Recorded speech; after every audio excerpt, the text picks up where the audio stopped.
5 apakah dari kalian semuanya semester 5? Tidak ada, berarti kalian semua semester 7. Ya. Dan tidak ada mahasiswa yang mengulang, insya Allah ya. Artinya kalau tidak ada yang mengulang selama ini berarti nilainya baik-baik saja. Mata kuliah ini 3 SKS dan 2 SKS teori dan 1 SKS praktikum ya. Ada praktikumnya, tentu saja ada konsekuensinya, kalian harus melaksanakan praktikumnya dan juga membuat laporan. Mestinya sebelum kalian memilih mata kuliah ini, kalian sudah pertimbangkan ya. Nah, prasyarat yaitu kalian sudah menempuh mata kuliah fisiologi tumbuhan. Saya rasa kalian sudah menempuh fisiologi tumbuhan karena fisiologi tumbuhan memang di semester 4 dan sifatnya wajib. Sedangkan mahasiswanya yang tadi saya sampaikan ada 16 mahasiswa. Jadi termasuk kelas yang kecil, mudah-mudahan dengan kelas yang kecil pembelajaran untuk mata kuliah ini bisa berjalan lebih efektif ya, dan juga lebih dinamis juga, banyak diskusi. Nah, mata kuliah ini akan membahas tentang jenis, ya, karakteristik, biosintesis, metabolisme, dan peran hormon dalam pertumbuhan dan perkembangan tanaman, kemudian bagaimana mekanisme aksinya, baik seluler maupun molekuler, serta aplikasinya. Jadi aplikasi hormon tanaman itu dalam bidang biologi dan pertanian. Jadi kurang lebih nanti bahasan dari mata kuliah itu adalah tentang hal berikut ini.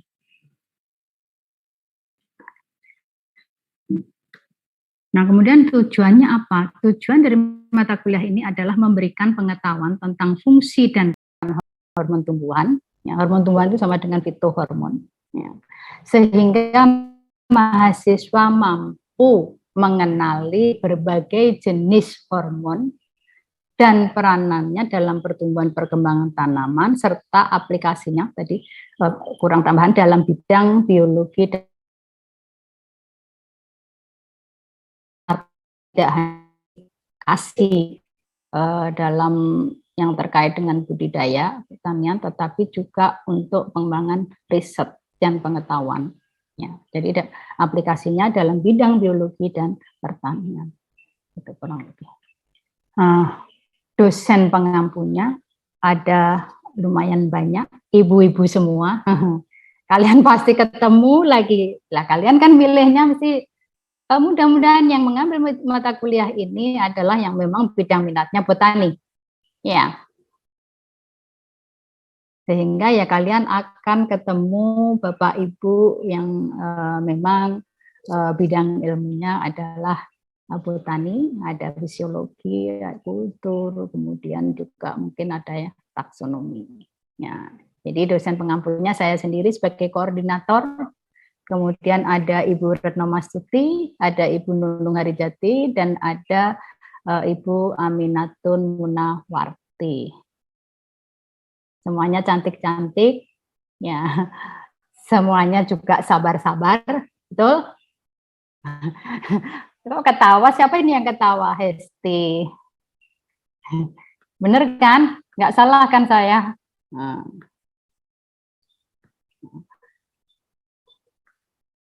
Nah, kemudian ini beberapa kompetensi atau capaian pembelajaran yang dimandatkan oleh program studi pada mata kuliah ini. Yang pertama, capaian pembelajar yang pertama yaitu memiliki integritas akademik dan kemampuan mengembangkan diri melalui pembelajaran sepanjang hidup. Ya. Itu sudah ditekankan di awal, kalian harus memiliki integritas akademik. Apa tuh integritas akademik? Yaitu prinsip moral yang diterapkan di lingkungan akademik. terkait dengan hal apa? Ada kebenaran, ada keadilan, ada kejujuran. Ya,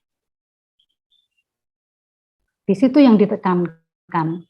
Ada juga saling menghargai, kemudian tanggung jawab, juga rendah hati atau humble. Ya. Makanya kalau sudah dimandatkan yang ILO 1 itu, kalau kalian dituntut sebetulnya harus menyampaikan kebenaran. Ya. Tidak ada kebohongan. Kemudian keadilan. Ya. Ada kejujuran. Tidak boleh kalian nyontek, ya harus jujur memang hasil karya sendiri. Terus kemudian respect, menghargai, baik di antara kalian, menghargai bapak ibu dosen kalian, ya.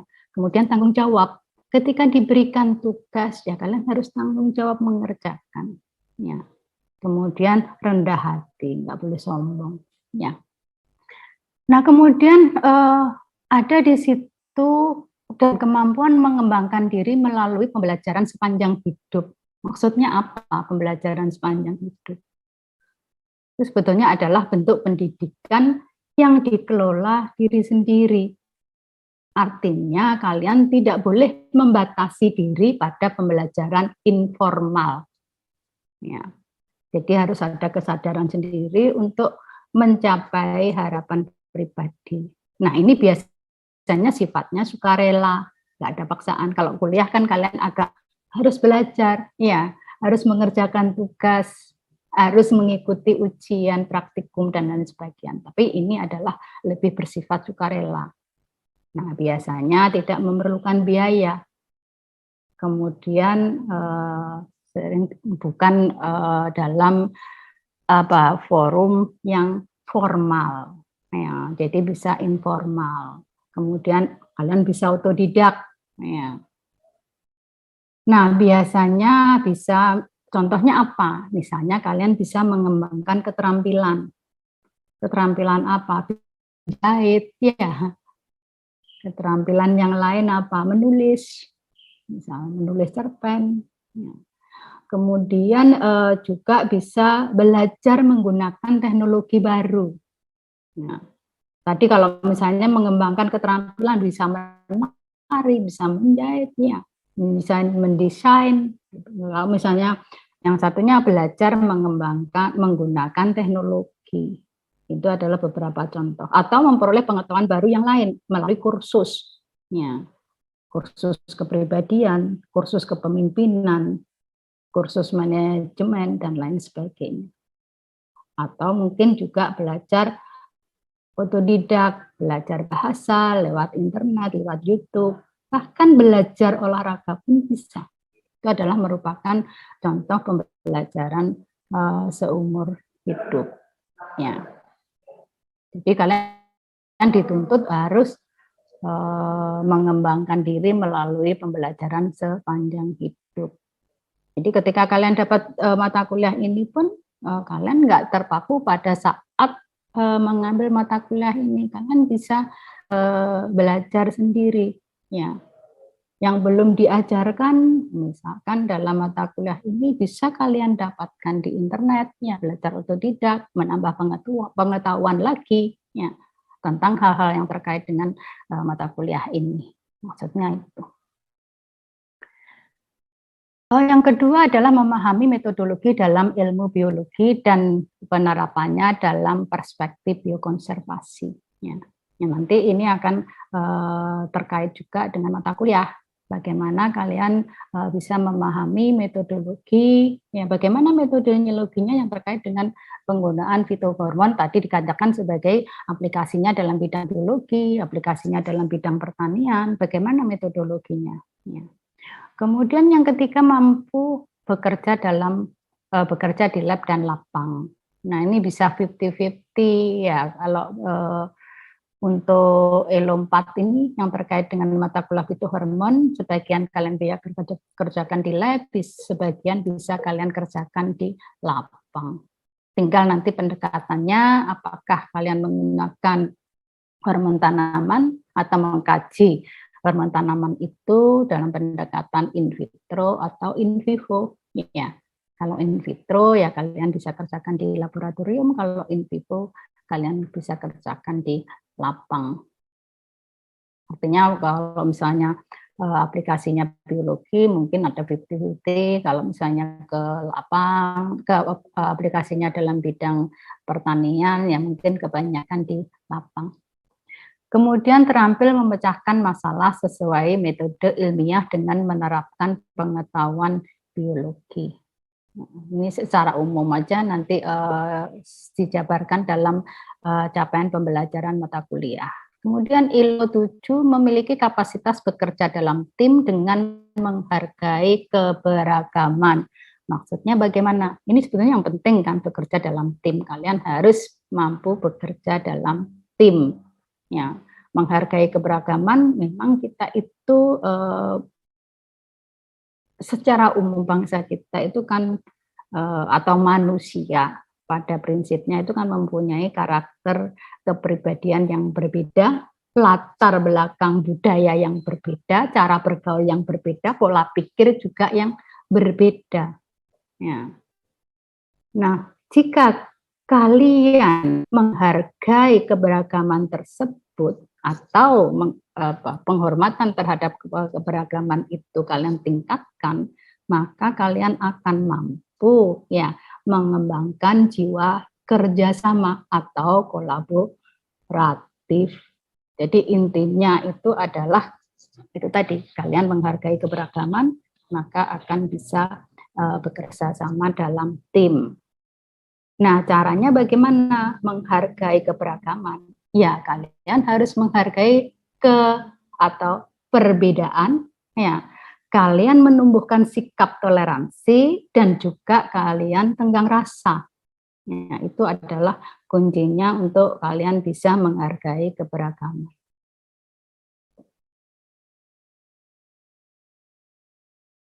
Nah, nanti ini akan diterapkan dalam mata kuliah fitohormon di dalam kelas maupun di dalam sesi praktikum. Ya, di dalam kelas nanti ada presentasi, ada tugas kelompok, kemudian di dalam praktikum juga ada pembagian kelompok. Nah, itu kan kalian di situ dilihat bagaimana kapasitas bekerja dalam tim dengan perbedaan yang ada di antara kalian. Ya. Nah, berdasarkan mandat dari program studi tadi, maka capaian pembelajaran mata kuliah yang dicanangkan itu adalah sebagai berikut. Misalkan 1 CLU 1 memahami dan memanfaatkan fitohormon dan regulasi metabolisme dalam berbagian kajian biologi tanaman. Ya.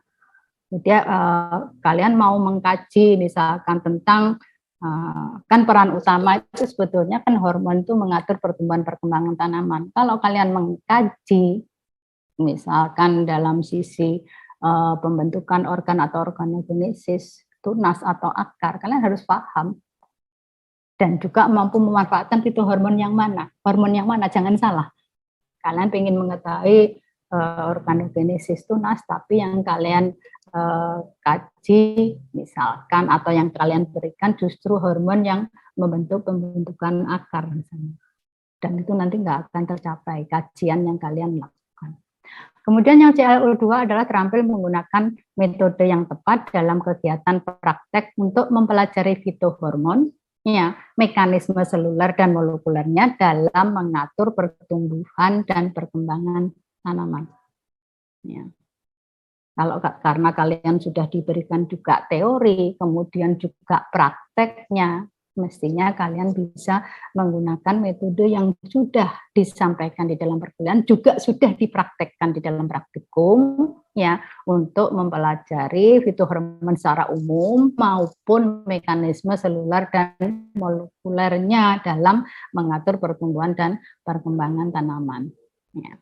Kemudian yang CLO3 memahami dan mampu menjelaskan konsep penelitian dan artikel ilmiah untuk mengembangkan ide lebih lanjut terkait fitohormon dan perannya dalam mengatur pertumbuhan dan tanaman.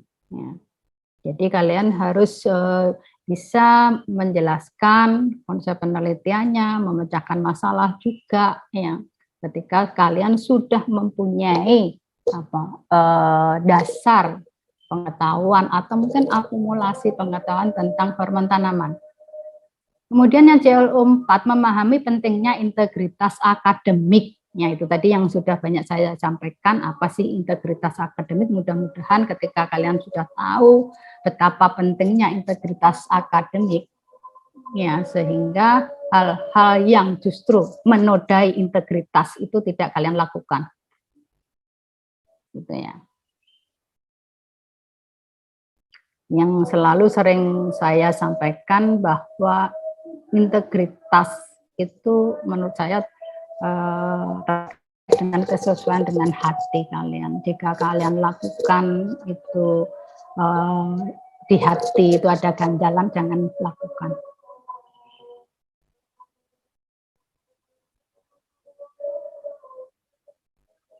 Sebentar ya, masih ada dan.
Yang tidak masuk siapa ya?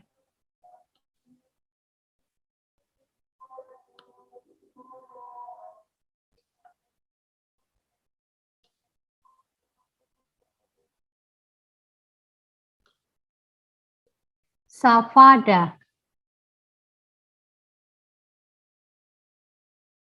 Safa nggak ada, berarti Safa yang nggak masuk. Sul ada, Dewi, Yudis, Rahma.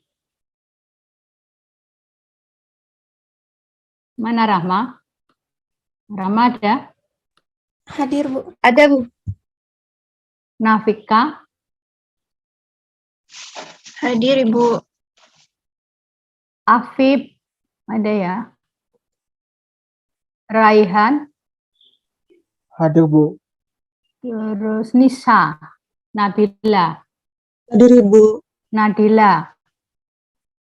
Nadila? Nadila mana? Ada? Danila? Danila? Kebalik. Esti? Hadir, Bu. Putri? Putri? Hadir, Bu. Oke. Asaroh ada ya? Adisti? Hadir, Ibu. Mafulisa? Hadir, Bu. Terakhir Nabila Rahma. Hadir, Bu. Oke, saya lanjutkan. Untuk CLO 5 yaitu memiliki kepribadian yang baik sehingga mampu bekerja dalam tim yang sudah saya sampaikan tadi ya, dengan menghargai keberagaman melalui pengerjaan tugas terstruktur dalam kuliah maupun dalam praktikum. Ya. Itu adalah capaian pembelajaran yang dijanjikan oleh mata kuliah fitohormon. Ya. Mudah-mudahan apa yang dijanjikan tercapai dan tersampaikan kepada kalian. Kalian mempunyai kompetensi seperti tersebut yang sudah disampaikan. Ini beberapa referensi ya yang nanti bisa kalian tambahkan dengan membaca artikel dalam jurnal maupun review atau mungkin textbook online yang lain. Bentuk pembelajaran luring ya, ruangnya saya lupa 32 MC ya, MC 23 atau 32. Kemudian media pembelajaran nanti pakai JCR aja, tapi kalau misalnya ada Bapak Ibu yang lain pakai media yang lain bisa juga ya. Jadi tidak dibatasi ya, tetapi nanti saya sebagai koordinator saya sediakan Google Classroom untuk mengunggah materi maupun tugas dari kalian ya. Kemudian penilaian ya, mungkin hampir sama dengan mata kuliah yang lain. Kuliah itu evaluasinya melalui kuis, tugas, presentasi, UTS dan UAS. Ya, ini adalah cara kami untuk mengevaluasi, melihat apakah kompetensi yang dijanjikan tersebut sudah kalian dapatkan. Ya. Jadi evaluasinya ya berdasarkan beberapa asesmen atau penilaian seperti yang tertera di slide ini. Kemudian untuk praktikum ada laporan praktikum, pretes postes, keaktifan presentasi dan UAP. Ya, karena mahasiswanya sedikit, praktikum untuk presentasi bisa dilaksanakan saya rasa. Untuk keaktifan ya asisten tidak akan sulit menilai keaktifan kalian. Ya. mana yang aktif baik diskusi maupun dalam kegiatan praktikum. Ya. Mungkin termasuk tugas-tugas. Ya. Nah, biasanya asisten kan mempunyai rule sendiri, aturan sendiri, kapan tugas harus diberikan, bagaimana kalau mahasiswa tidak mengumpulkan atau terlambat, ya itu harus diperhatikan. Sedangkan persentasenya bisa dilihat di bawahnya. Kuis itu 10%, tugas 15%, presentasi 15%, UTS 30%, UAS 30%.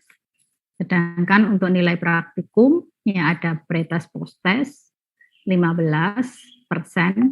Ini bisa dilakukan ketika praktikum satu topik bisa dua-duanya atau hanya pretes atau postes atau bisa protes dan postes. Ya. Kemudian keaktifan, kemudian ada laporan tugas, mungkin lebih ke laporan ya karena kalian sudah luring sehingga memang data itu kalian sudah hasilkan sendiri ketika praktikum. Ya, data adalah data kelas. Ya, kalaupun nanti kalian dibagi kelompok, tapi nanti data yang digunakan untuk laporan adalah data kelompok. Kemudian ada presentasi 15%, UAP 30%. Nah, laporan itu mestinya tadi saya sampaikan data-data kelasnya, tetapi ketika disampaikan dalam laporan mestinya sudah kalian olah kan gitu. Bukan data mentahnya. Data mentah itu hanya disampaikan di dalam lampiran. Sedangkan nilai akhir 2 nilai kuliah dan 1 nilai praktikum sesuai dengan jumlah SKS dari masing-masing kegiatan tersebut. Ya, kemudian dibagi 3. Nah, perlu kalian ketahui juga bahwa ketika kalian tidak mengikuti asesmen atau penilaian atau kegiatan atau proses evaluasi ini, maka nilai kalian adalah kosong. Ya. Itu perlu saya sampaikan di awal nilainya adalah kosong. Dan yang digunakan adalah nilai rata-rata. Bukan ada nilai, misalkan ada nilai komponennya, nilai kuisnya dilakukan 3 kali, kalian 2 kali menjalani atau mengikuti kuis, ya berarti dibagi 3, sedangkan yang 1 kosong tetap dibagi 3.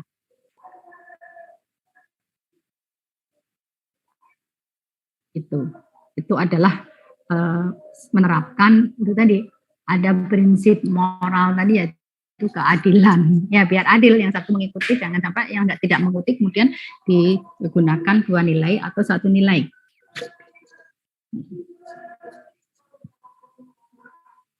Nah, silakan kalau kalian ingin berpendapat.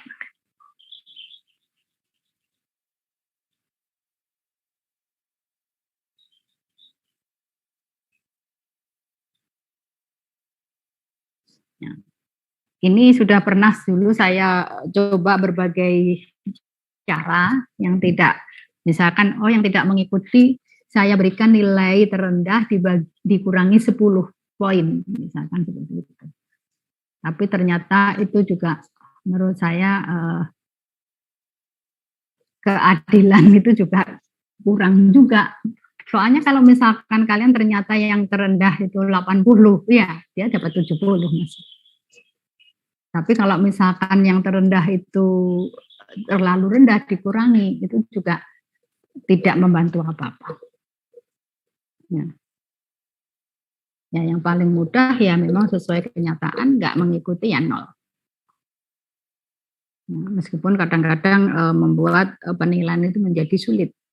Ya, udah nilainya kuis jelek-jelek misalkan, terus harus dibagi 3 misalkan. 2 kali 60, 60, 120, dibagi 3, 40. Ya. Bagaimana solusinya kalau misalnya tidak bisa mengikuti Pancariha? Ya. Kalian bisa sampaikan ke dosen pengampunya Tapi mestinya menyampaikan itu kan sebelum ujian itu berlangsung. Ya. Jangan setelah 2 minggu, 1 bulan baru mengatakan bahwa tidak ikut mengikuti kuis. Gitu. Atau tidak mengikuti kegiatan yang lain.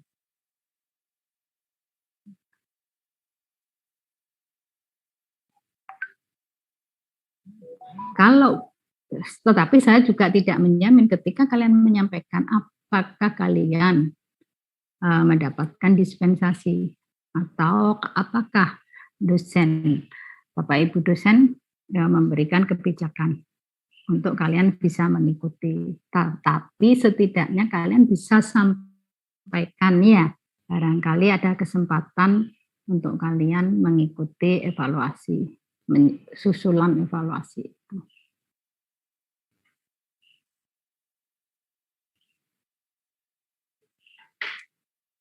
Itu ya. Nah, ini adalah jadwal yang sudah saya buat. Jadi ada beberapa jenis hormon tanaman yang perlu kalian ketahui, mulai dari mungkin struktur kimiawinya, ya, karakteristik aktivitas biosintesis sampai perannya dalam bidang biologi pertanian. Ya. Nah, saya berusaha menyusun perkuliahan itu per jenis hormon. Ya. Pernah mencoba menyusun per topik kajian masing-masing itu agak susah. Misalkan, tentang struktur, tapi semua hormon. Kemudian tentang biosintesis, semua hormon. Itu memang agak susah, sehingga saya bagi aja per jenis hormon. Ya. Yang jenis hormon itu sebetulnya semakin berjalannya waktu, ada tambahan-tambahan, ya. Muncul jenis hormon yang baru. Ya, kalau dulu mungkin sampai sekarang mungkin kalian masih 5 kelompok jenis hormon yang paling kalian kenal ya. Auksin, sitokinin, gibberellin, etilin, dan asam absisat. Tapi kan belakangan ada muncul asam berasinosteroid, asam salisilat, asam jasmonat, kemudian ada poliamin, sistemin, dan ada beberapa lagi yang kemudian diduga mempunyai aktivitas ya sebagai fitohormon, tetapi memang belum banyak diteliti atau belum banyak informasi yang disampaikan, masih dalam penelitian lebih lanjut. Sehingga saya membagi beberapa ini, jadi ada 5 ditambah berasino, asam salisiat, asam jasmonat, poliamin, sistemin, kurang lebih 9. Nah, kemudian pembagian ini memang tidak sama juga, ya. Ada yang 1 jenis hormon 2 kali tatap muka, ada yang hanya 1 kali. Ya. Selalu saya katakan bahwa ilmu pengetahuan ini terus menerus bertambah, ya, meningkat. Demikian juga sebetulnya hormon. Hormon auksin kan hormon yang pertama kali ditemukan ya di tanaman itu. Sehingga informasi terkait hormon itu sudah terungkap, sudah banyak diteliti. Ya. Mulai dari strukturnya, biosintesisnya, metabolismenya, mekanisme aksinya, ya. Karena memang sudah lebih lama diteliti, ya, sudah lebih lama ditemukan, dan sudah banyak penelitian tentang auksin, demikian juga gibberellin. Ya.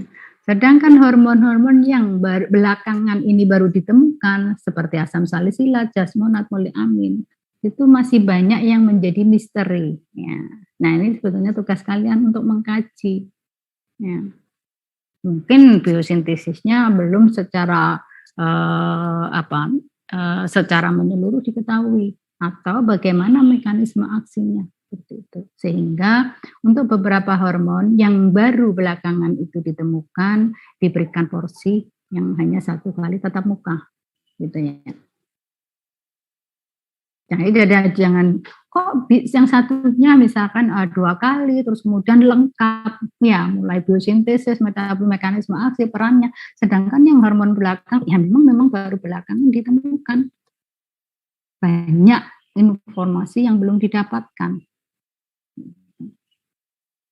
Nah, tugas dari kalian ini yang harusnya mengkaji beberapa hormon yang memang belum diketahui apakah itu metabolisme, fotosintesisnya, ya, mekanisme aksinya dan lain sebagainya.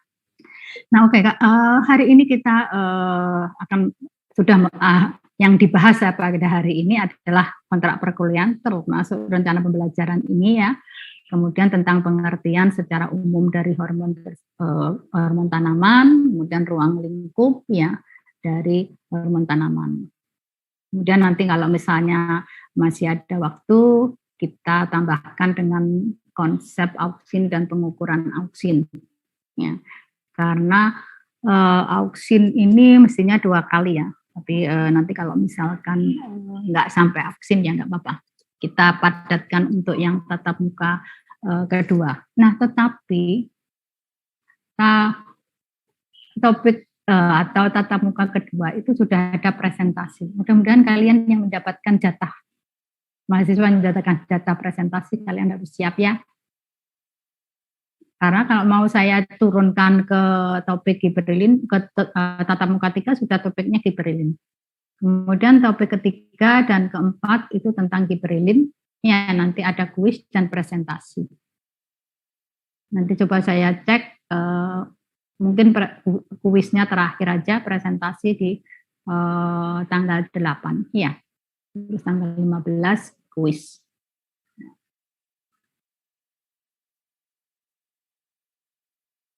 Ini sudah sebetulnya saya, belum ada tugas ya.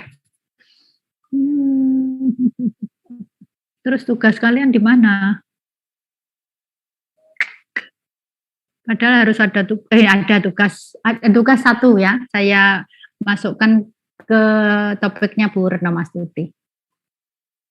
Ya. Karena memang harus ada kuis, ada presentasi, ada tugasnya. Tugasnya 1 saya masukkan di Bu Retno Mastuti karena Bu Retno Mastuti 4 kali tatap muka ya. Presentasi, gitu. Jadi minggu ketiga keempat tentang gibberellin, mulai dari cerita penemuannya. Auksin juga seperti itu, ada cerita bagaimana gibberellin itu ditemukan, demikian juga auksin ditemukan. Kenapa itu penting?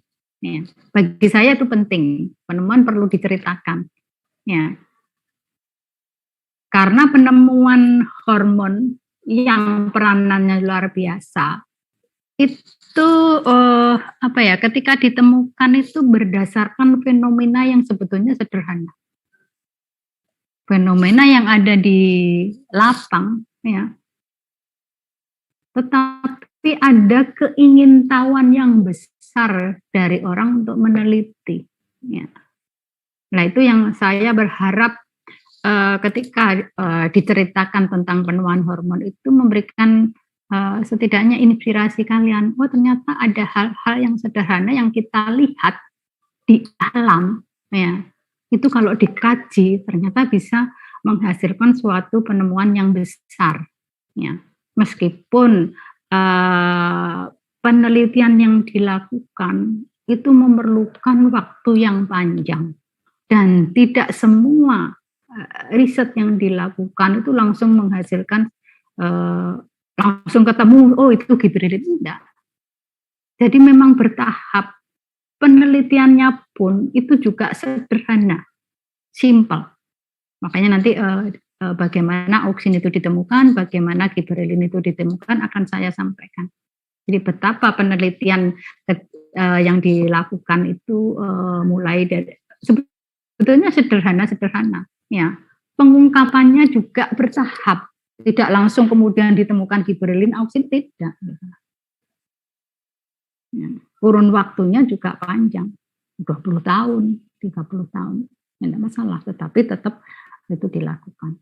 Itu yang ingin saya sampaikan untuk kenapa harus penemuan itu saya masukkan. Kemudian bagaimana struktur kimiawinya sehingga dia mempunyai aktivitas sebagai hormon dalam kelompok auksin, misalkan dalam kelompok gibberellin atau dalam kelompok sitokinin dan seterusnya. Ya. Kemudian ada lagi biosintesisnya. Bagaimana biosintesisnya? Ya. Di mana dia dilakukan biosintesis, terjadi biosintesis? Ya. Ada yang mungkin ada yang agak simpel, tetapi ada yang kompleks, ada yang dilakukan di satu tempat, tapi ada juga yang dilakukan di beberapa tempat di dalam sel. Kemudian metabolismenya, karena kalian tahu bahwa hormon ini diperlukan dalam jumlah konsentrasi yang kecil, ya. Sehingga tanaman harus mempunyai mekanisme untuk meregulasi. Ya. Kemudian juga peranannya, transportnya bagaimana, perannya masing-masing hormon itu apa, ya. Kemudian bagaimana mekanismenya, kok bisa dia memacu pembelahan sel, ya. Mekanismenya bagaimana, kok bisa mempercepat perkecambahan, bagaimana mekanisme aksinya. Nah, kemudian bagaimana juga aplikasinya dalam bidang pertanian, ya. Supaya kalian bisa mengaplikasikan, menerapkan di dalam keperluan atau terkait dengan pertanian, meningkatkan buah yang banyak, yang besar atau bunga yang banyak, ya, atau untuk perbanyakkan tanaman, ya, atau ada juga yang untuk berperan dalam pembuatan minuman, ya, seperti, bukan, saya salah nanti kalau bilang bir itu untuk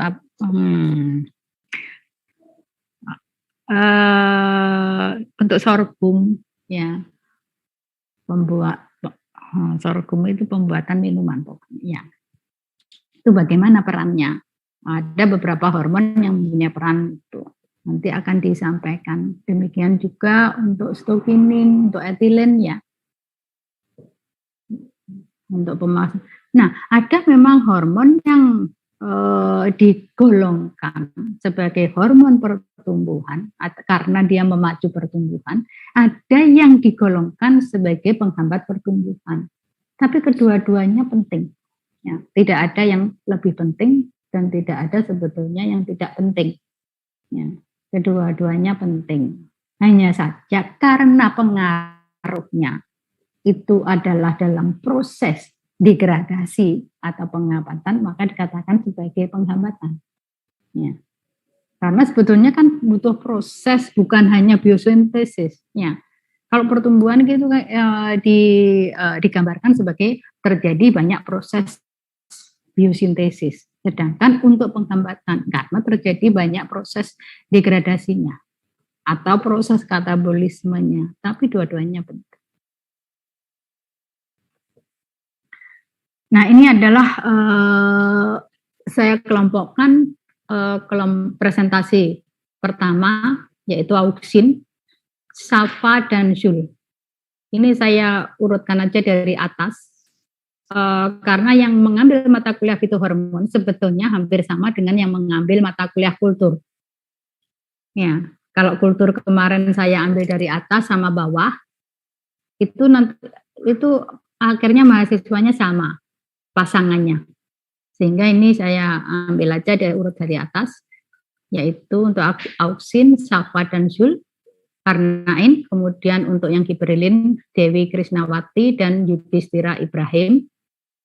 Sedangkan yang presentasi 3, topiknya sitokinin, Rahma Ayu dan Nafika Aulia. Presentasi keempat, etilen, itu Afif dan Raihan. Nah, ini pas laki-laki semua, tidak apa-apa ya. Kemudian yang presentasi kelima itu Asam Absisat, Nisa Nabila dan Danila. Kemudian yang keempat tanggal 10-11 itu Hesti dan Putri Firlyani. Kemudian yang ketujuh Asam Salisilat, Asaroh dan Adisti. Yang kedelapan Asam Jasmonat, Mapulisa dan Nabila Rahma. Ya. Jumlah mahasiswa yang memprogram 16, tapi hari ini masih ada 15. Ya, mudah-mudahan sesuai dengan yang ada di Syado, tetapi kalau memang ada satu mahasiswa yang membatalkan, nanti berarti mungkin ada satu yang tidak berpasangan. Ya. Nah, sebelum jadwal presentasi, mahasiswa diwajibkan untuk menghubungi dan berkonsultasi kepada dosen penanggung jawab. Jadi perlu diperhatikan, ada mungkin ibu-ibu yang bisa mentoleransi pemberitahuan atau apa ya, kalian konsultasi dalam waktu yang pendek, ada yang tidak. Sehingga tolong ketika ini jadwal sudah saya buat, ya jauh hari bisa dikonsultasikan. Ya. Tetapi ditunggu sebentar ya, karena ini jadwal perlu saya sampaikan dulu ke ibu-ibu pengampu mata kuliah atau penanggung jawab. Kalau tiba-tiba hari ini nanti kalian sampaikan, bingung nanti ibu-ibu ya. Tunggu mungkin minggu depan ya. Kalau untuk yang nomor 1, karena minggu depan bisa segera dicari jurnal. Untuk yang presentasi 1 dan 2, ya presentasikanlah jurnal, ya artikel dalam jurnal, bisa dalam bentuk penelitian ataupun review.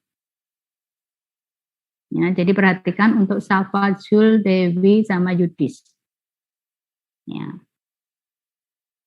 Jadi presentasikanlah artikel dalam jurnal, baik dalam bentuk penelitian atau artikel itu dalam bentuk penelitian maupun review, ya, dengan topik yang satu auksin, satu kitrilin. Ya. Jurnal internasional bereputasi.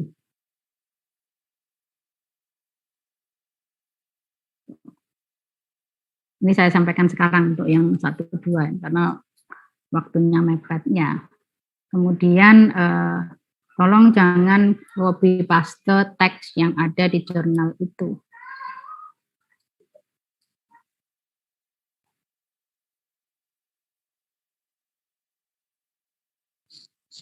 Topik presentasi lebih spesifik ini tadi sudah saya jelaskan untuk saya. Nanti untuk yang Bu Retno Mastuti, Bu Nunung Haryati, dan Bu Aminatul Munawarti bisa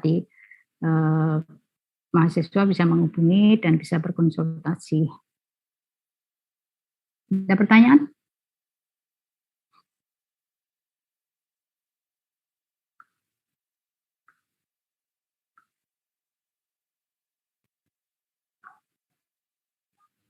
Ini sudah ya tadi bersama.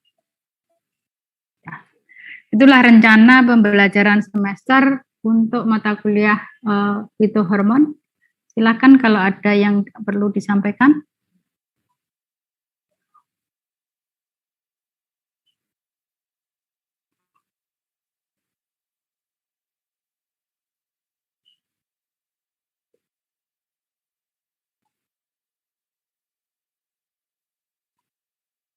Mahasiswanya sedikit, ya.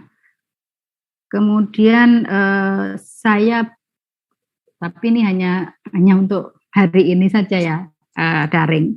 Mestinya kalian semuanya adalah on cam, tetapi minggu depan insya Allah akan dilakukan secara luring. Tetapi kalau misalnya nanti ada hal-hal yang di luar apa ya, prediksi, kemudian daring, ya tolong kalian ketika daring kalian on cam. Nah, itu sebetulnya salah satu bentuk juga integritas akademik ya. Apa? Respect, menghargai. Menghargai itu bisa dalam hal ini kalau daring itu dengan kalian on cam, itu menghargai. Nanti kalau misalnya luring, ya berarti ketika kalian datang tepat waktu, tidak selalu terlambat, kemudian mendengarkan baik, tidak malah mengerjakan pekerjaan yang lain, itu adalah yang termasuk dalam respect.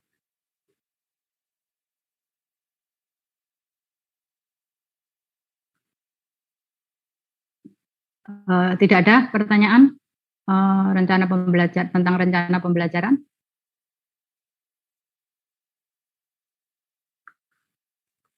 Permisi Bu Wahyu. Ya, silakan. Ya, saya di Sirait izin memastikan ini artinya tadi itu RPS yang untuk kegiatan kuliah ya Bu, yang untuk praktikumnya nanti mendatang ya Bu, atau gimana? Jadwal. Ya jadwal. Kalau capaian pembelajaran kan sama, sudah include di situ. Cuman jadwal untuk praktikum nanti sendiri. Ya.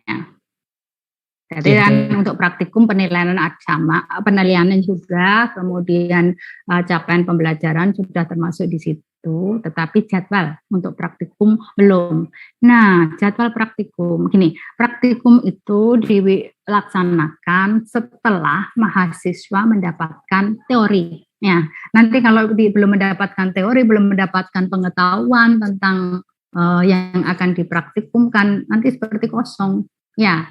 Nah, mestinya dilakukan, oleh karena itu kemungkinan masih dilakukan pertengahan September paling cepat ya, karena harus disiapkan dulu bahan-bahannya juga, kemudian ini masih agak mumet karena beberapa tahun luring, sehingga mahasiswa yang mendapatkan yang memprogram fitohormon sebelumnya belum pernah melakukan praktikum. Nah, ini yang dilemanya. Tahu nggak ya?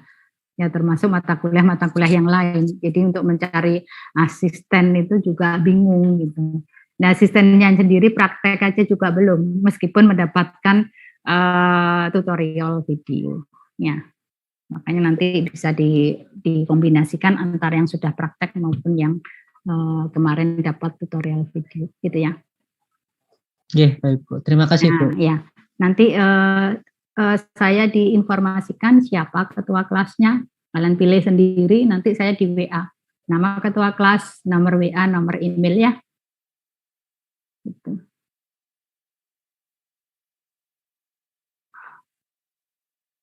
Ya, supaya nanti ini saya sampaikan baru perkiraan awal pertengahan September baru praktikum. Kalian semangat sekali kalau mau praktikumnya kapan? Hari pertama sudah minggu ini, apakah sudah ada praktikum? Ya, tapi waktunya buat laporan kalian molor-molor ya. Kemarin setiap mata kuliah selalu ditanya, Bu, minggu ini sudah praktikum apa belum? Nanti minggu depan. Makanya saya beri perkiraan baru pertengahan September. Ini yaitu tadi. Pertama, kenapa? Karena kalian harus dibekali dulu dengan teori. Ya, setelah kalian dapat teori, baru praktikum. Yang kedua, kami harus menyiapkan bahan-bahan yang di lab, ya. Kemudian juga asisten, petunjuk praktikum, menyiapkan petunjuk praktikum dan lain sebagainya.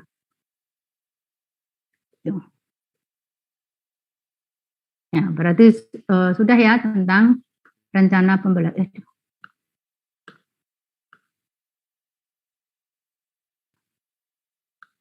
Sekarang saya mulai sedikit tentang fitohormon.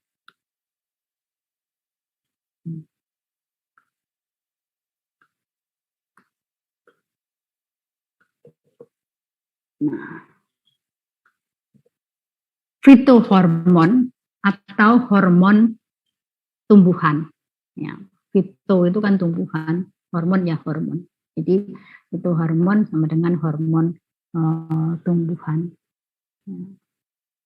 yang mempunyai peranan mengatur pertumbuhan dan perkembangan tanaman. Jadi yang memandu pertumbuhan dan perkembangan tanaman itu adalah hormon. Nah, ini berlaku pada tanaman. Makanya konsep kuncinya adalah hormon tanaman memandu pertumbuhan dan perkembangan tanaman. Jadi ini tadi gambarkan, kok ada ya, ini apa namanya, waluh ya, segini besarnya. Ya. Tapi tidak melulu itu karena hormon, mungkin juga karena orang merekayasa ya genetik, kemudian dapat waluh yang unggul yang besarnya berapa itu, raksasa ya, atau ada kan kalian tahu jambu Bangkok ya, misalkan jambu yang memang besar. Nah, kita bicara pertumbuhan dan perkembangan tanaman. Jadi proses dalam pertumbuhan itu melibatkan 3 proses utama. Apa itu? Pembelahan sel. Ya, dikatakan pembelahan sel kalau misalkan ada peningkatan jumlah sel. Jadi jumlahnya yang meningkat. Sedangkan pemanjangan atau pembesaran sel ya, itu apabila ukuran dari sel individu itu yang meningkat. Nah, sedangkan diferensiasi sel itu apabila terjadi transformasi atau perubahan dari sel meristematik menjadi sel tipe sel yang dewasa. Ya. Jadi perubahan dari satu tipe ke tipe yang lain itu bisa dikatakan adalah diferensiasi sel. Nah, 3 proses inilah sebetulnya yang terlibat dalam pertumbuhan dan perkembangan tanaman. Yang nanti ketiga-tiganya itu dikontrol, diatur oleh hormon tumbuhan. Ya. Jadi ini contohnya.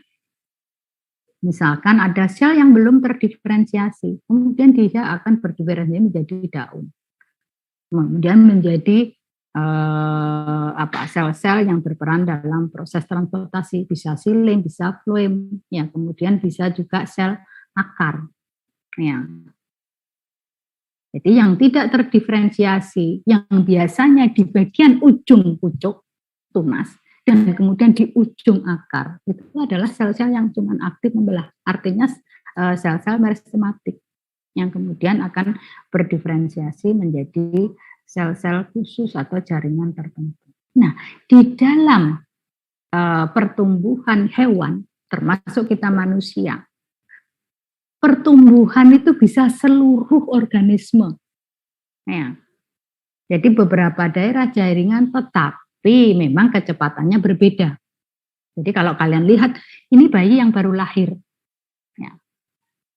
Kecil, kemudian umur 2 tahun, ini kan semuanya sebetulnya tumbuh. Bukan hanya bagian-bagian tertentu. Hanya saja pertumbuhannya pada kecepatan yang berbeda. Ya. Nah, kemudian 5 tahun, kemudian ada 15 tahun, dan kemudian yang dewasa. Tapi semua tumbuh. Ya. Seluruh bagian organisme itu tumbuh. Maksudnya seperti itu. Nah, ini yang berbeda dengan pada tumbuhan.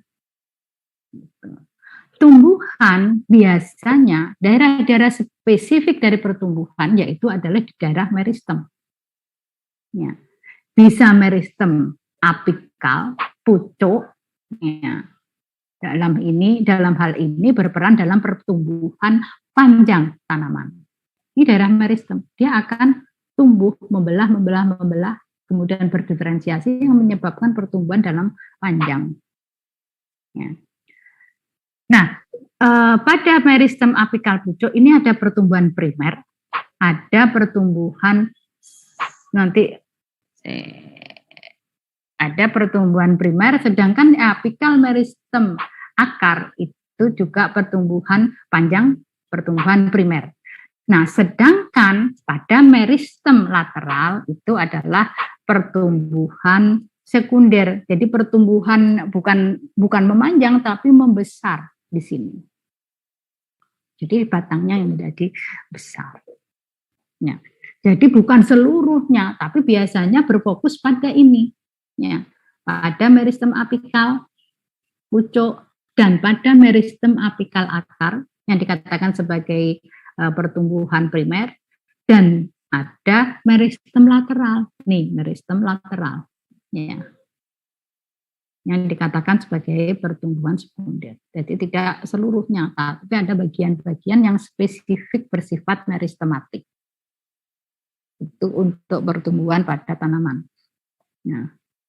Nah, ternyata pertumbuhan perkembangan tanaman ini dipengaruhi, ya, oleh hormon, oleh genetik, dan oleh lingkungan.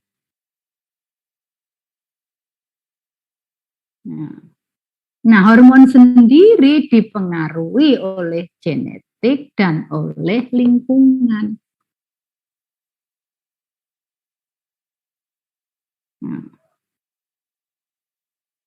Memang agak ya bisa sih dicontohkan pada tumbuhan, misalkan. Kalau tumbuhan secara genetik tingginya itu hanya misalkan 2 meter, ya diberi hormon seberapapun, ya, maka dia akan ya kurang lebih maksimal 2 meter gitu. Performa tanaman kedelai misalkan itu kan sekitar berapa ya, panjangnya 1 meter 1,5 mungkin ya. Dia tidak akan, misalkan meskipun diberi hormon di gaya pertumbuhan, tidak akan seperti tanaman tanaman yang model akasia misalkan, tidak akan setinggi itu. Jadi ada faktor genetik, ya. Tetapi misalkan tanaman kedelai tadi misalkan tingginya 1 meter, ya. Kalau secara genetik dia tingginya kurang, kalau dia pertumbuhannya optimum dia 1 meter. Tetapi kalau hormonnya terganggu, ya maka dia tidak bisa mencapai pertumbuhan yang 1 meter. Atau lingkungannya, ya, bisa secara langsung mempengaruhi pertumbuhan, tetapi bisa juga melalui hormon, ya. Karena lingkungan bisa menginduksi hormon tertentu yang muncul. Kalau sifatnya menghambat, maka pertumbuhan akan terhambat. Tetapi faktor lingkungan sendiri bisa secara langsung mempengaruhi pertumbuhan. Lingkungan panas, ya pertumbuhan daun juga nggak bagus, maka fluorosis bisa, nekrosis bahkan kan. Atau kekurangan nitrogen, contohnya saja bisa langsung ke pertumbuhan. Tetapi stres tertentu bisa menginduksi hormon tertentu yang sebaliknya akan mempengaruhi pertumbuhan. Tahu ya maksudnya? Genetik juga gitu. Bisa mempengaruhi hormon, bisa mempengaruhi. Secara genetik dia mutan gibberellin, maka dia tidak menghasilkan gibberellin, maka akan terganggu pertumbuhan perkembangan tanaman, jadi kerdil.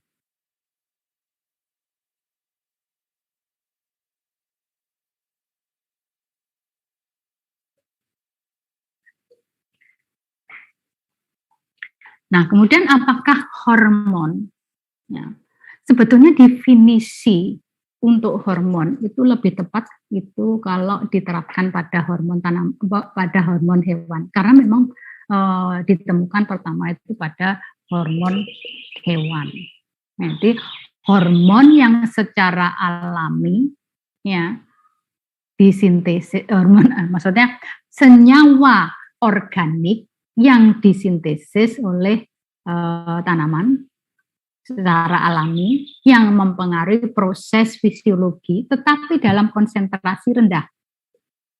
Dan hormon itu disintesis dari satu tempat kemudian ditransport di tempat lain. Nah, di tempat lain itulah dia memberikan aksinya. Jadi kalau misalkan saya bilang sukrosa itu hormon apa bukan? Dilihat dengan definisi ini, dia senyawa organik, iya. Dia terjadi secara alami, iya.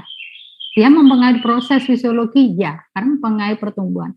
Tetapi nggak pas ketika pada konsentrasi rendah, karena dia tidak butuhkan konsentrasi rendah, tapi konsentrasi tinggi. Maksudnya gitu. Kemudian kalau misalkan nitrogen itu hormon atau bukan? Bukan. Dari mana tahunya? Karena dia bukan senyawa. Nitrogen bukan. Dari situ. Mungkin juga yang lainnya tidak maksudnya tidak pas, tapi dari situ saja sudah tidak pas. 24D misalnya, hormon atau bukan? Bukan. Kenapa kok bukan? Karena dia benar dia substansi organik. Tetapi dia tidak disintesis secara alami oleh tanaman apa gitu ya.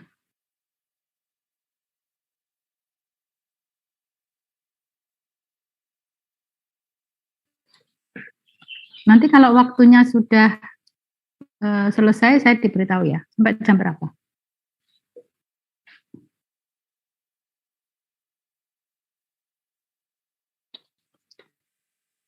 Ya. Nah, konsentrasi rendah itu seberapa? Ya, biasanya kalau dia cair 10 pangkat min 3 sampai 10 pangkat 11 min 11 molar. Kalau dia berbentuk gas, karena hormon itu bisa berbentuk gas, dia sebetulnya bisa berbentuk serbuk ya. Powder atau kristal ya. Gas itu etilen itu 0,01 sampai 1 ppm. Ya, memang konsentrasinya rendah. Nah, itu tadi kan definisi untuk hormon hewan. Nah, bagaimana sebetulnya hormon pada tanaman? Nah, ternyata hormon tanaman tidak selalu mempunyai karakteristik yang tadi. Ya. Nah, hormon tanaman kadang-kadang disebut juga plant growth substance atau plant growth regulator. Meskipun sebetulnya nggak cocok kalau plant growth regulator. Karena plant growth regulator itu mengacu pada hormon yang disintesis secara alami maupun zat pengatur tumbuh yang sintetik. Nanti ada definisi berikutnya. Nah, kemudian kenapa kok ini dulu terminologinya. Jadi kalau fitohormon itu yang sangat penting adalah terjadi secara alami. Tetapi kalau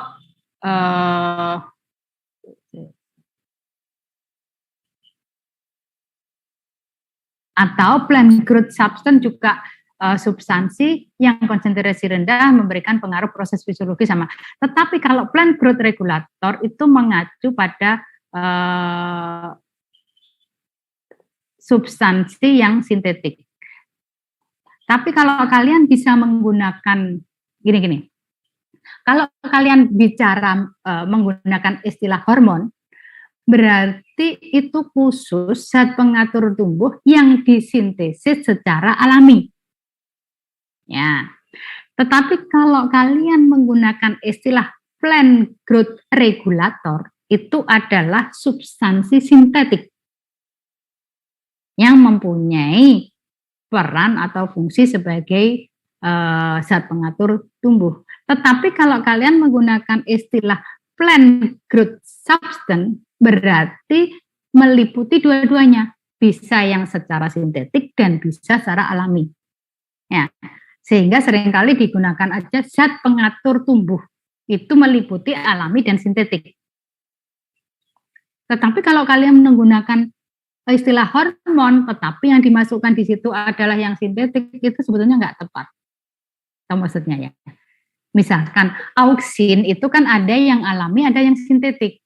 Alami itu misalkan IAA, indol acetic acid. Ya. Kalau yang sintetik misalnya 2,4D. 24 diklorobenoksiasetik asid ya misalkan. Kalau kalian misalkan menggunakan istilah hormon IAA dan 24D itu enggak tepat. Ya. Tetapi kalian bisa menggunakan zat pengatur tumbuh ya, IAA dan 24D. Jelas ya?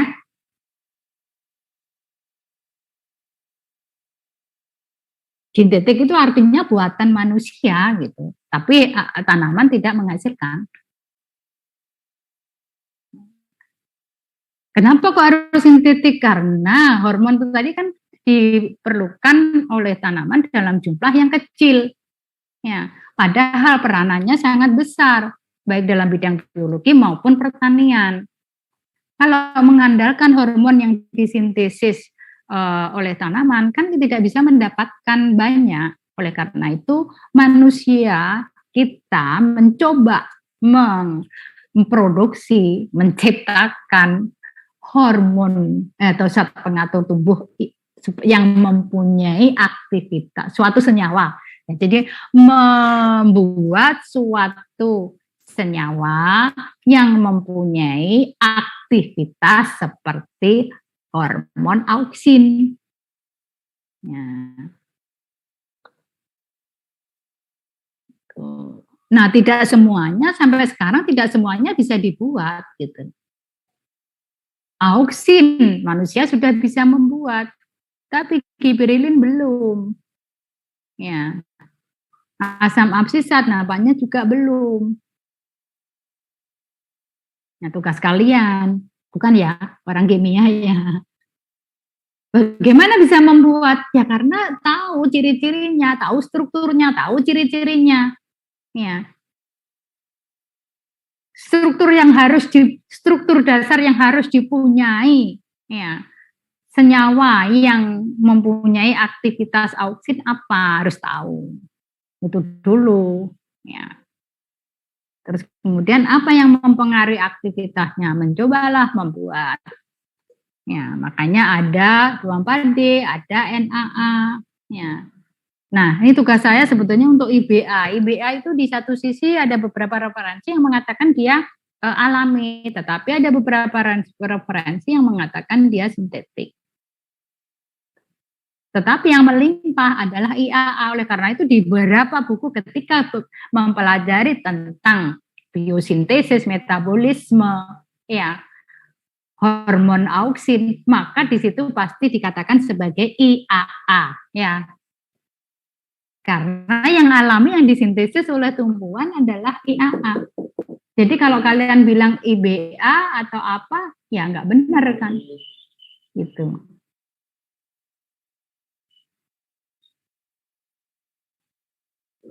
Iya, bentar ya. Ada pertanyaan?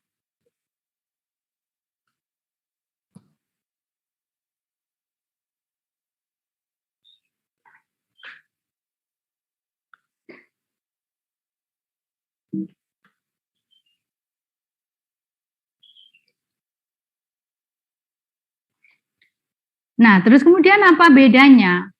Tadi kan nggak bisa tepat definisi pada hormon hewan itu kalau diterapkan pada hormon tanaman. Kenapa? Karena ini, hormon tanaman tidak dibuat di dalam jaringan yang spesifik. Kalau pada hewan kan dia disintesis di jaringan tertentu. Ada sel endokrin ya, yang mensintesis hormon tertentu. Nanti ada kelenjar apalagi mensintesis hormon yang lain. Tapi di tumbuhan tidak ada jaringan spesifik yang mensintesis hormon. Misalnya auksin ada di beberapa tempat. Ya. Di biji yang buah yang sedang berkembang karena dia ada biji, misalkan ada di bagian pucuk daun, ya di beberapa tempat tidak ada tempat yang khusus. Kemudian hormon tanaman tidak mempunyai jaringan target spesifik.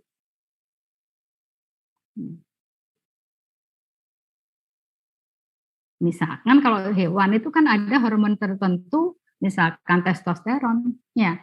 targetnya ada jaringan tertentu. Kemudian ada estrogen, kemudian ada yang lain. Tetapi kalau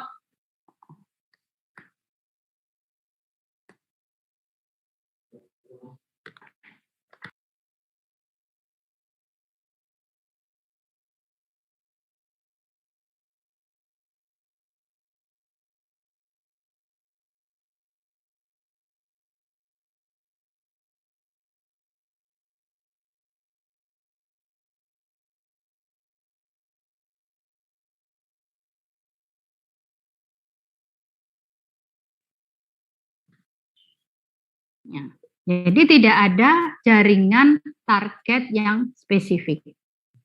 Ya. Jadi pada misalkan auksin bisa targetnya mana-mana. Pada perkembangan buah ya. Pada pembentukan akar iya. Ya. Demikian nanti gibberellin bisa perkecambahan targetnya biji. Ada juga yang terlibat dalam perkembangan buah. Ya.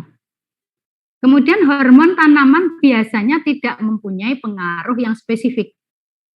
Ya. Jadi targetnya nggak spesifik, gibberellin targetnya di biji bisa, ya di buah juga bisa, di batang juga bisa, pemanjangan batang, pemanjangan tanaman. Juga hormon tidak mempunyai pengaruh yang spesifik. Ya, gibberellin bukan hanya perkecambahan, tetapi pemanjangan, pembesaran buah, ya, itu yang dimaksud.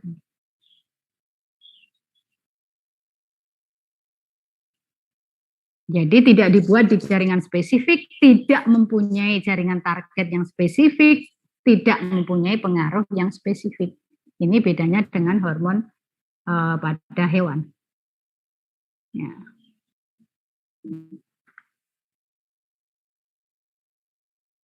Tetapi kalau misalnya hormon hewan, ya, mana tadi? Tidak seperti hormon hewan, hormon tanaman tidak dibuat jaringan spesifik ini. Hormon seks dibuat pada gonad, pankreas, insulin pankreas, tapi auksin bisa meristem apikal, bisa daun muda, bisa buah ya. Itu maksudnya. Kemudian hormon tanaman, hormon hewan, hormon tanaman tidak seperti hormon hewan, tidak mempunyai target yang spesifik. Ya, sedangkan hormon hewan, misalkan testosteron, ya karakteristik untuk organ seksual pada jantan, sedangkan estrogen pada betina atau pada wanita misalkan. Ya. Tetapi kalau auksin misalkan dapat menstimulasi perkembangan akar adventit, ya, tetapi juga ada dominansi apikal, diferensiasi jaringan vaskuler. Ya. Kemudian yang tidak mempunyai pengaruh yang spesifik. Kalau misalnya pada hewan, ya, misalkan insulin mengontrol level gula darah. Tapi kalau GA bisa menstimulasi perkecambahan, bisa juga menstimulasi pemanjangan sel.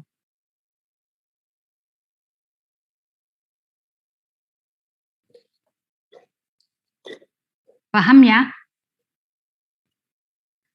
Ini adanya. Ini sumbernya, ini fungsinya untuk yang hormon hewan. Ini perbedaannya, nanti dibaca sendiri yang dapat saya sampaikan. Ini juga ya, perbedaan antara hormon tanaman dan hormon pada hewan. Ya. Biasanya secara struktur dia lebih kompleks, lebih molekul yang agak besar, tetapi pada tumbuhan itu kecil. Ya. Kemudian dihasilkan dalam kelenjar tertentu, kalau tanaman tidak, jumlahnya biasanya lebih tinggi pada hewan, pada tumbuhan kecil. Nah, nanti ini tadi substansi organiknya lebih kompleks, ini lebih sederhana. Berdifusi atau ditransport melalui pembuluh darah, sedangkan ini bisa silim fluim. Ya. Aksinya biasanya targetnya jauh, disintesis di mana, nanti target atau berpengaruhnya di tempat yang jauh. Tapi kalau pada tumbuhan targetnya lebih dekat, ya responnya biasanya cepat. Kalau pada tumbuhan itu responnya agak lambat. Kalau pada hewan diatur oleh sistem saraf, tetapi pada tanaman tidak, karena tidak ada sistem saraf, ya tidak ada yang mengatur sistem saraf. Ya. Nah, ini nanti dibaca sendiri. Ada pertanyaan sampai di sini?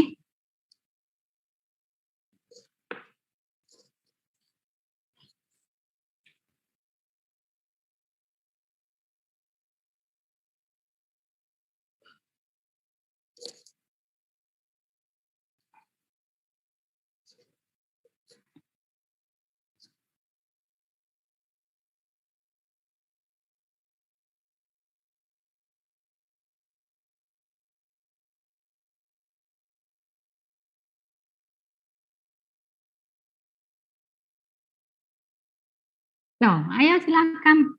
Kan sudah saya sampaikan, harus aktif, harus diskusinya supaya bisa berlangsung dengan baik.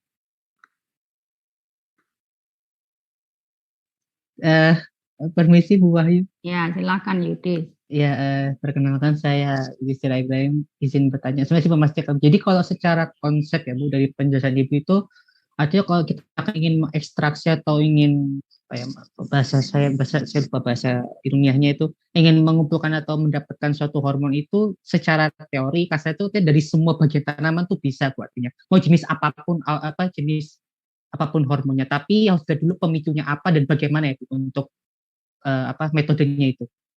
Apakah seperti itu atau bagaimana itu? Secara teorinya gitu. Pertama harus kalian harus tahu tempat sintesisnya di mana. Ya, jangan nanti tempat sintesis di bagian ujung meristem tunas, ternyata kalian ekstraksinya di akar. Kan berarti kan tidak perlu harus semua tanaman kamu ekstraksi. Jadi yang dipastikan dulu tempat sintesisnya di mana. Ya, kemudian diekstraksi. Yang pertama kan diekstraksi. Ya, metode ekstraksinya kan masing-masing juga berbeda. Kita ekstraksi dengan metode yang sesuai untuk auksin, untuk gibberellin, untuk etilen. Ya.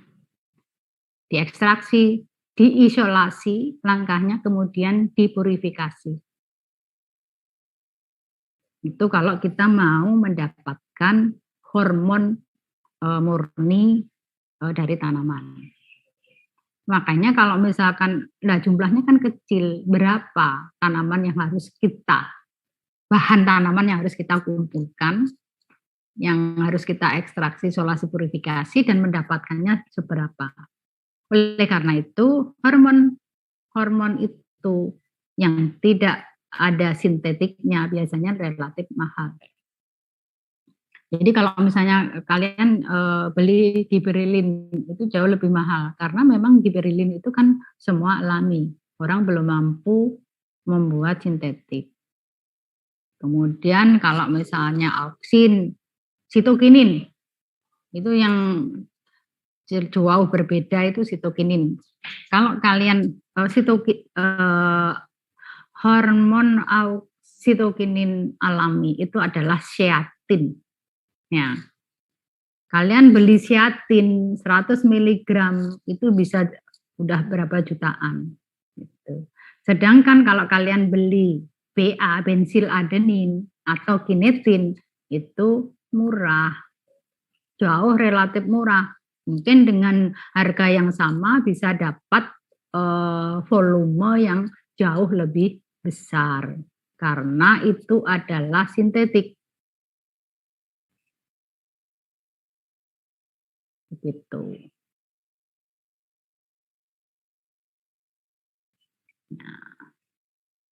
Nah, kalau misalkan dalam kondisi baik-baik saja, tadi kan hormon dipengaruhi oleh lingkungan, dipengaruhi oleh genetik. Ya. Artinya kalian bisa mengekstraksi, mengisolasi dari tanaman ya, yang memang secara genetik bisa mempunyai lebih banyak, atau dengan memodifikasi lingkungan, gitu. Karena hormon itu dipengaruhi genetik dan dipengaruhi oleh lingkungan. Misalkan saya mau mengisolasi asam absisat, kan bisa kalian modifikasi lingkungan yang seperti apa yang mampu meningkatkan asam absisat, gitu.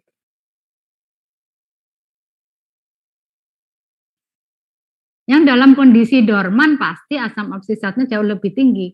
Jangan pas mungkin musim semi yang baru muncul tunas, itu pasti giberelinnya yang tinggi. Gitu. Nanti dilihat secara genetik, ya kalian mau isolasi giberelin jangan pada tanaman yang kerdil. Bisa jadi dia mutan giberelin, artinya tidak mempunyai gen untuk giberelin, tidak mampu mensintesis giberelin. Itu contoh-contohnya saja. Atau mungkin jenis tertentu, tanaman tertentu mempunyai giberelin yang lebih tinggi.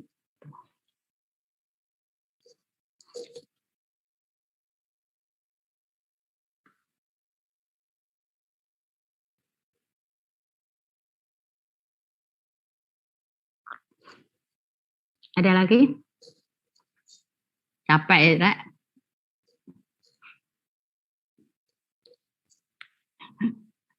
Takono sih, biar saya sambil istirahat. Ya. Azhara izin bertanya. Ya, Azhara. Satu jenis hormon, misalkan saja auksin itu kan ada berbagai macam ya, baik sintetis maupun alami. Nah, itu yang mendasari persamaan itu ada struktur kimia dasarnya yang sama atau hanya sebatas kesamaan fungsi seperti itu ya? Struktur dasarnya. Jadi kalau misalkan auksin, misalkan struktur dasarnya yang mempunyai aktivitas auksin itu adalah cincin indol. Ya, jadi orang membuat cincin indol. Tapi yang mempengaruhi aktivitas bukan semata-mata cincin indol, rantai samping, ikatan rangkap, ya, kemudian jarak antara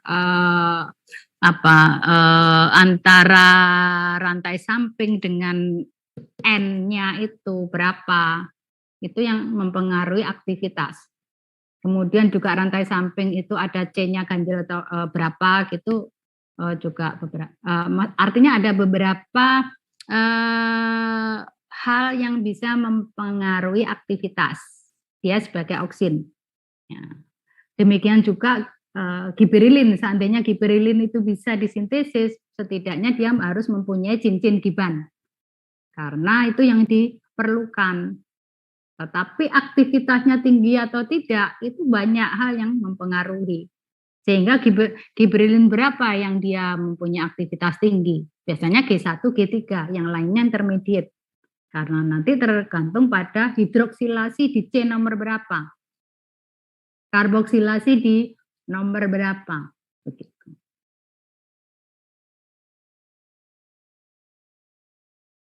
Ya. Jadi nanti dilihat strukturnya. Biasanya indolnya yang besar, cincin yang besar itu biasanya aktivitasnya tinggi. Gitu. Terus antara C1 sama C2 ada ikatan rangkap. Ya itu aktivitasnya tinggi. Berarti kalau enggak ya berarti aktivitasnya tidak lebih tinggi. Tetapi kan ada faktor lain juga yang mempengaruhi. Tapi kalau semuanya itu ada, nah itu mestinya lebih bagus. Ada ikatan rangkap di C1, C2, jaraknya 5,5 Armstrong, kemudian juga antara rantai sampingnya itu ada lebih panjang, C-nya berapa gitu, itu akan. Jadi kalau misalnya ada semua itu berarti aktivitasnya paling tinggi. Demikian juga untuk giberilin. Ya. Nanti GA1 itu kenapa dia kok aktivitasnya tinggi? Karena beberapa hal yang menyebabkan peningkatan aktivitas itu ada di giberilin atau GA1.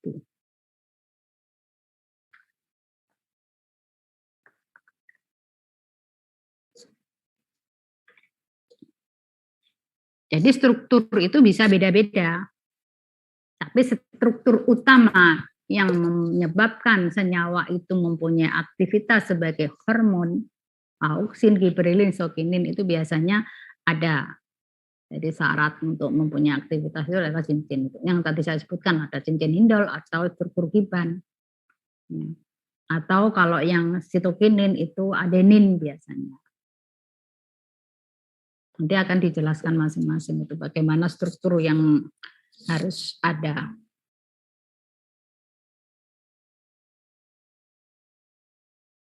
Bahkan adanya misalkan hidroksilasi di cincin, di C bukan di cincin, di C nomor berapa, nomor 2 kalau nggak salah, itu menyebabkan inaktivasi dari hormon giberilin. Gitu. Sebaliknya kalau hidroksilasi di C nomor 3 atau 13 justru meningkatkan aktivitas, bayangkan.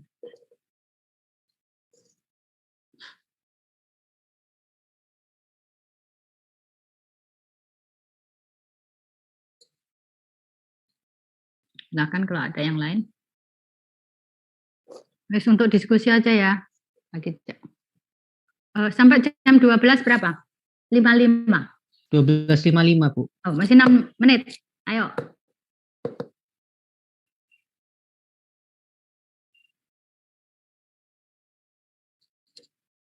Auksin, coba tak lihatkan auksin.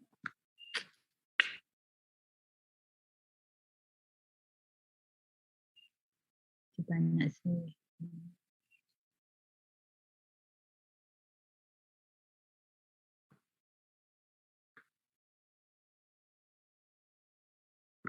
Nah, ini ada indol ini. Meskipun ada beberapa yang sintetik itu nggak pakai ininya. Pirol saja punyanya. Ya. Tetapi kalau aktivitasnya ini, aktivitas yang mempengaruhi. Bisa di cincinnya, ya, bisa nanti di rantai sampingnya. Rantai samping itu maksudnya ini. Ya, coba kita lihat misalnya di cincin utamanya ini. Ya. Karbon 6, cincin karbon 6 ini bersama-sama dengan yang 5 ini menunjukkan aktivitas yang tinggi. Kalau ada indol ini, dia menunjukkan aktivitas yang tinggi.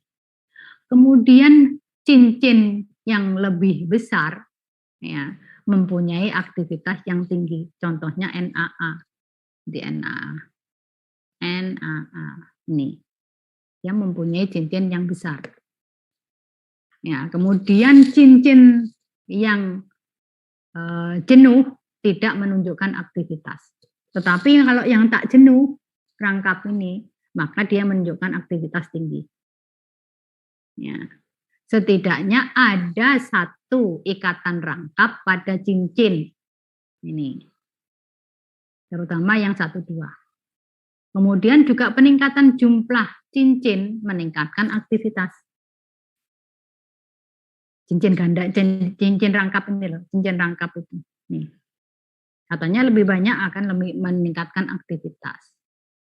Tapi penggantian N pirol itu cincin pirol ini yang ini ya dengan karbon atau oksigen. Jadi kalau N-nya ini diganti oksigen atau karbon, maka dia menurunkan aktivitas N, aktivitas auksin. Jadi ada beberapa syarat. Sedangkan itu kalau untuk yang utama, bagaimana dengan rantai sampingnya? Nah, kalau rantai sampingnya, jika terjadi karboksilasi pada rantai samping yang dipisahkan oleh karbon atau karbon dan oksigen, maka menghasilkan aktivitas yang optimal. Jadi ini ada karboksilat ini, kalau dia dipisahkan oleh karbon atau karbon dan oksigen, ya, maka dia meningkatkan aktivitas. Jika jumlah karbon itu genap, maka aktivitasnya menurun. Tetapi jika jumlahnya ganjil, aktivitasnya meningkat. Gitu loh. Jadi atom karbon antara cincin dan karboksil, kalau dia ganjil, itu aktivitasnya meningkat. Kalau dia genap, maka aktivitasnya menurun. Kalau ini kan 1, ini 1, ini 3. Berarti dia aktivitasnya meningkat. Tapi kalau misalnya ada 2, maka dia menurun. Cuman saya nggak dapatkan contohnya. Nanti kamu bisa cari sendiri apa sih kan.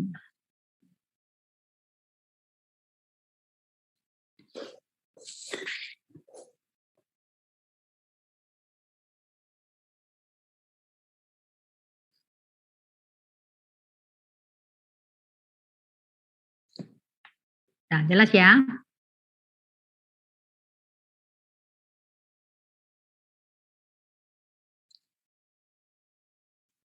Ada pertanyaan lagi, masih 3 menit, silakan.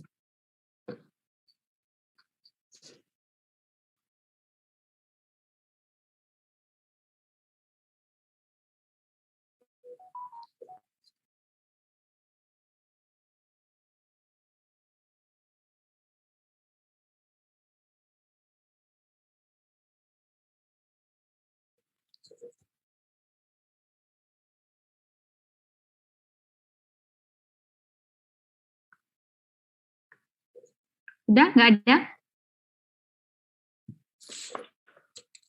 Kalau tidak ada, saya akhiri perkuliahan Vito Herman pada siang hari ini. Sampai ketemu minggu depan dengan kuliah luring ya, pembelajaran tatap muka. Mudah-mudahan jauh lebih baik dengan luring, lebih transfer ilmunya lebih lebih mudah masuk, lebih efektif, juga diskusinya mudah-mudahan juga lebih baiknya. Sama dengan apa yang saya sampaikan pada kuliah kultur, yang mudah-mudahan kalian aktif bertanya. Nanti materi insya Allah saya unggah di CCR. Ya, saya diberikan saja nomor koordinator mata kuliah Vito Herman. Ya. Kuliah saya akhiri gini, hidup ini keras, ya hidup ini perjuangan, jadi tetap fight, ya jangan pantang menyerah, penting tetap semangat. Assalamualaikum warahmatullahi wabarakatuh. Waalaikumsalam.